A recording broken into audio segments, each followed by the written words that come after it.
অতিরিক্ত সময়ের তখন মাত্র ২ মিনিট।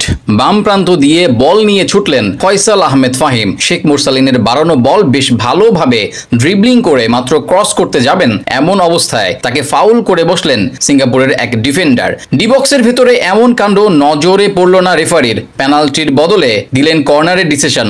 পরবর্তীতে রিপ্লেতে ক্লিয়ার দেখা যায় বলের বদলে ফাহিমকে আঘাত করা হয় তার পায়ে। এমন ফাউলে যে কোনো রেফারি পেনাল্টির সিদ্ধান্ত দেবেন, এটাই স্বাভাবিক। কিন্তু বাংলাদেশের বিপক্ষে দেওয়া হলো ঠিক উল্টো ডিসিশন। সেখানে ফেয়ার কিছু ঘটলে হয়তোবা ম্যাচটা ড্র করতে পারত টাইগাররা, কিন্তু ম্যাচের ১২ নম্বর সদস্য রেফারির সামনে অসহায়ত্ব স্বীকার করে নিতে হয় হামজা চৌধুরীদের। শুধু ওই কাণ্ডই না, পুরো ম্যাচ বিশ্লেষণ করলে আরো কিছু ঘটনা উঠে আসবে যা বাংলাদেশকে ম্যাচ হারতে বাধ্য করেছে। এই যেমন ম্যাচের ৫৩ মিনিটের ঘটনা তুলে ধরলে বিষয়টা আরো বেশি স্পষ্ট হবে। বাম দিক থেকে এবার ডি বক্সের ভেতরে বল হারিয়ে ফেলে ফাহমিদুল ইসলাম। সেটা প্রতিপক্ষ এক ডিফেন্ডারের পায়ে স্পর্শ করে চলে যায় সাইড লাইনের ওপারে, কিন্তু তাৎক্ষণিক সিঙ্গাপুরের গোলকিপার গিয়ে সেটি বাইরে থেকে ধরে ফেলেন।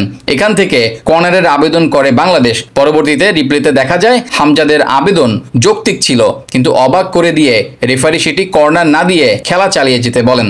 এমন বিষয়গুলো অবশ্য অবাক করেছে ভক্তদেরকে। একাধিকবার সিঙ্গাপুরের ফুটবলাররা ম্যাচে অযথা সময় নষ্ট করলেও কিছুই বলেনি ম্যাচ অফিসিয়ালরা। এমনকি শেষ মুহূর্তে প্রায় ২ মিনিট অহেতুক নষ্ট করে তারা। শেষ বেলায় বাংলাদেশ কর্নার কিক পেলেও তা নিতে না দিয়ে ম্যাচ সমাপ্তির বাঁশি বাজিয়ে দেন রেফারি। ফলে ম্যাচটাও খোয়াতে হয় বাংলাদেশকে। পুরো ম্যাচে বিশেষ করে দ্বিতীয়ার্ধের শুরু থেকে অবশ্য আধিপত্য বজায় রাখে টাইগাররাই। একাধিকবার প্রতিপক্ষের রক্ষণভাগ কাঁপিয়ে দেয় রাকিব, আলামিন ও হামজারা।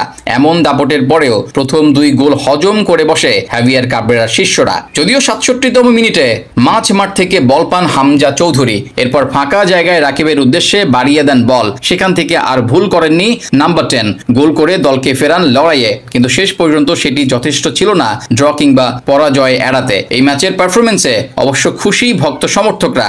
আলাদা করে বলতে গেলে নিজের অভিষেক ম্যাচে যেভাবে দারুণ পারফরমেন্স করেছেন সমিত সোম, সেটা অনেক দিন মনে রাখবে বাংলাদেশের সমর্থকরা। এই ম্যাচে রেফারির পাশাপাশি ভাগ্যও সহায় হয়নি লাল সবুজ প্রতিনিধিদের জন্য, সেটাও পরাজয়ের একটি বড় কারণ। তবে আপাতত প্রত্যাশা হংকং ম্যাচ দিয়ে ঘুরে দাঁড়াবে হামজা তপু সমিতরা।